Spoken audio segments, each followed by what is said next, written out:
Video पसंद आए तो लाइक बटन पर क्लिक करें, चैनल को सब्सक्राइब करें और अपने दोस्तों के साथ शेयर करें।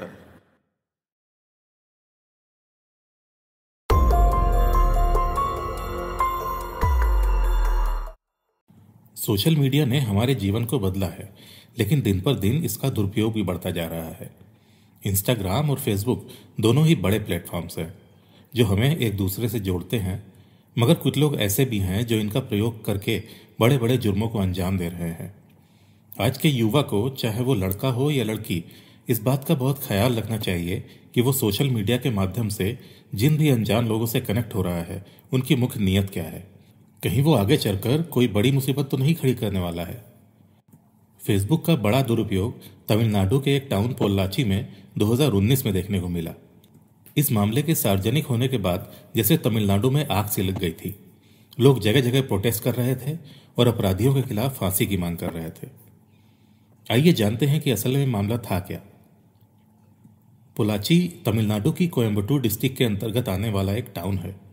पोल्लाची शब्द बना है तमिल के पोजिल वाइची से, जिसका मतलब होता है गिफ्टेड विद ब्यूटी, और इस जगह का ये नाम चोल साम्राज्य के समय में दिया गया था। मामला एक गिरोह द्वारा कई महिलाओं के साथ बलात्कार और उत्पीड़न के बारे में है। यह गिरोह सोशल मीडिया पर महिलाओं से मित्रता करके उन्हें सुनसान जगहों पर बुलाता था, उनका शोषण करता था और इसका वीडियो बनाता था। बाद में वीडियो का इस्तेमाल महिलाओं से फिर से संबंध बनाने या फिर ब्लैकमेल करने में किया जाता था। बात 12 फरवरी 2019 की है, जब 19 साल की विक्टिम नंदिनी को उसके एक जानने वाले सबरी राजन ने मिलने के लिए बुलाया। सबरी राजन ने उसको बोला कि उसको उससे कुछ जरूरी काम है और वो उससे पोल्लाची के बस स्टॉप पर मिले। नंदिनी जब वहां पहुंची तो उसने देखा कि सबरी राजन एक कार के पास खड़ा है और उसका एक साथी त्रिनावकरस भी उसके साथ में है।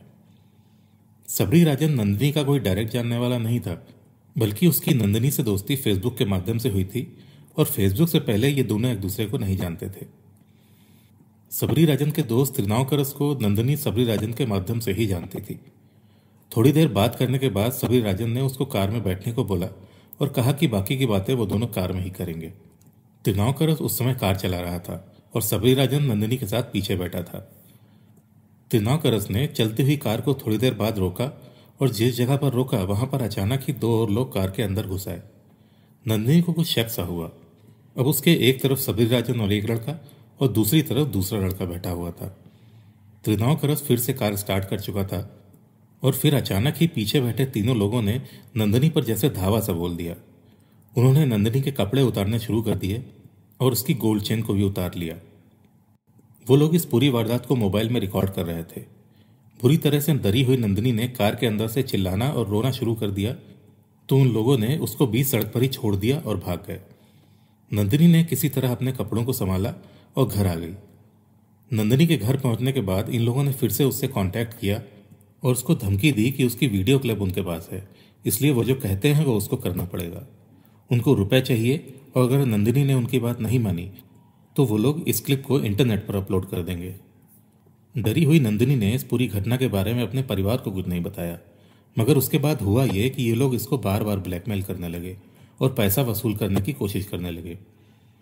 इतना होने के बाद आखिरकार नंदिनी ने अपने परिवार वालों को भरोसे में लिया और उनको सब कुछ बता दिया। नंदिनी के भाई सुभाष ने सोशल मीडिया के ही माध्यम से त्रिनावकरस और सबरी राजन का पता लगाया और उनसे मारपीट की। सुभाष ने इन लोगों से उनके मोबाइल फोन पर जब्त किए, जिनमें 3 और महिलाओं के वीडियोस थे और हो सकता है कि ये लोग और महिलाओं को भी ब्लैकमेल कर चुके हों। नंदिनी के परिवार ने इन लोगों को पोल्लाची पुलिस को सौंप दिया और फिर उनके ऊपर यौन उत्पीड़न और डकैती के आरोप लगाए गए। करीबन 2 साल से चला आ रहा यौन उत्पीड़न और ब्लैकमेलिंग का यह धंधा पहली बार अब दुनिया के सामने एक्सपोज हो चुका था। मगर एक गौर करने वाली बात यह भी थी कि इस मामले का खुलासा पुलिस ने नहीं बल्कि विक्टिम और उसके परिवार ने किया था और इस बात का खामियाजा आगे चलकर तमिलनाडु सरकार और पुलिस को भी भुगतना पड़ा। इस बात को लेकर सरकार की बहुत फजीहत हुई और प्रेशर के चलते ये केस जल्द ही सीबीआई को दे दिया गया। खुलासे के बाद पूरे राज्य में स्टूडेंट्स, राजनीतिक पार्टीज और भी कई संगठनों द्वारा जगह जगह प्रोटेस्ट किए गए और पुलिस ने कुल 4 आरोपियों को अरेस्ट किया। मामले के सीबीआई के हाथ में आने के बाद एक और आरोपी ने सरेंडर किया, जिसने जुडिशियल मजिस्ट्रेट के सामने यह कबूल किया कि उसने महिलाओं का उत्पीड़न और उनको ब्लैकमेल किया था।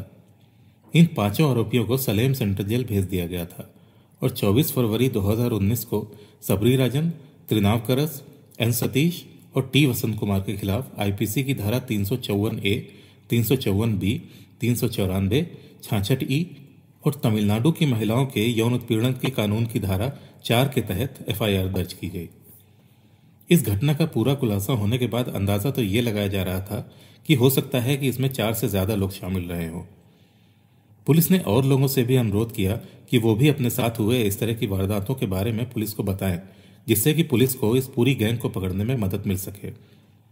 यह भी माना जा रहा है कि 2018 में एक लड़की ने खुद को खत्म किया था। हो सकता है इसके पीछे यही वजह रही हो। इन लोगों का मॉडल ऑपरेंडी कुछ ऐसा था कि सबसे पहले ये लोग बहुत ही मंझे तरह से फेसबुक के माध्यम से पोलाची की लड़कियों से जान पहचान बढ़ाते थे। लड़कियों को इतना कॉन्फिडेंस में लेते थे कि वो उनसे मिलने को राजी हो जाएं। वो लोग कई बार लड़कियों से मिलते थे और जब उनको ये लगता था कि अब लड़की पूरी तरह से कॉन्फिडेंस में आ गई है तो उसको कहीं ले जाकर उसका यौन उत्पीड़न करते थे और उसका वीडियो बनाते थे। सबरी राजन महिलाओं को घर या होटल लेकर आता था और उनसे जबरदस्ती करता था या फिर उनको सेक्स करने के लिए मना लेता था और उस बीच एक दूसरा आदमी जो छिपा रहता था कैमरे पर यह सब शूट करता था। इन्हीं का एक दोस्त अचानक दरवाजा खोलकर आता था और लड़की को बचाने का नाटक करता था, जबकि दूसरा वीडियो बनाना जारी रखता था। अगर यह संबंध स्वीकृति से बनाया जा रहा है तो ये लोग विक्टिम को यह कहकर धमकाते थे कि वो इस वीडियो को इंटरनेट पर अपलोड कर देंगे या व्हाट्सएप के माध्यम से कई लोगों को भेज देंगे। इसलिए विक्टिम को उनको सेक्स के अलावा पैसे और कीमती चीजें देनी पड़ती थी। पुलिस ने जब इन वीडियोस की छानबीन की तो इनमें सबरी राजन और तिरुनावकरस को स्पष्ट रूप से सुना और देखा जा सकता था। मीडिया रिपोर्ट्स का अनुमान था कि इस धंधे में 50 से 200 तक पीड़ित लड़कियां हो सकती हैं, मगर इसकी कोई पुष्टि नहीं हुई। तिरुनावकरस का कहना था कि 90 से अधिक महिलाएं तो अपनी सहमति से आई थीं। 24 फरवरी को यह एफआईआर फाइल होने के बाद अगले ही दिन 4 लोगों ने सुभाष के ऊपर हमला किया और उसको धमकी दी कि अगर उन लोगों को कुछ हुआ तो वो सुभाष को जिंदा नहीं छोड़ेंगे। ये लोग तिरुनावकरस सबरी राजन के दोस्त थे। इसके बाद एक और एफआईआर इस वारदात को लेकर भी दाखिल की गई थी, जिसमें धारा 341, 294B, 323, 324 और 506(2) को शामिल किया गया था। पोलाची पुलिस ने एक और आदमी का नाम भी रजिस्टर किया था, जिसका नाम बार नागराजन था, जो कि तमिलनाडु की AIADMK पार्टी का सदस्य था और इसको पार्टी ने तुरंत ही निकाल दिया था। 4 आरोपियों की बात करें तो सबरी राजन उस रिश्वंत पोलाची में 25 साल का सिविल इंजीनियर, तिरुनावकरस 26 साल का MBA ग्रेजुएट, बसंत कुमार तिरुनावकरस के लिए काम करता था और सतीश पोलाची में एक रेडीमेड गारमेंट्स की दुकान का मालिक था। मामले का खुलासा होने के बाद AIADMK को भी भारी आलोचना झेलनी पड़ी थी। तमिलनाडु की जानी मानी मैगजीन नक्कीरन ने यह दावा किया था कि तमिलनाडु के डिप्टी स्पीकर पोलाची जयरामन का बेटा भी इस गैंग का मेंबर है। यह दावा किस माध्यम से किया गया था इसका खुलासा तो नहीं हो पाया था और जयरामन भी इन आरोपों को नकार रहे थे। उनका कहना था कि वो तो विक्टिम नंदिनी और उनके भाई का सहयोग कर रहे हैं। नंदिनी और सुभाष ने भी यह बयान जारी किया कि सच में शुरू से ही जयरामन ने उनका साथ दिया है। नंदिनी ने एक ऑडियो मैसेज जारी करते हुए कहा था कि उसका परिवार जयरामन से एक पारिवारिक दोस्त के माध्यम से मिला था और उन्होंने उनकी शिकायत दर्ज कराने और मामले को आगे बढ़ाने में मदद की थी।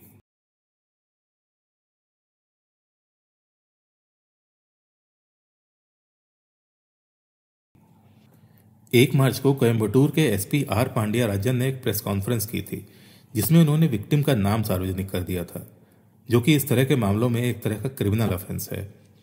इसके बाद 6 मार्च को भी पुलिस ने एक प्रेस स्टेटमेंट जारी किया, जिसमें उन्होंने विक्टिम का नाम, एजुकेशनल बैकग्राउंड और लोकेशन सार्वजनिक कर दी।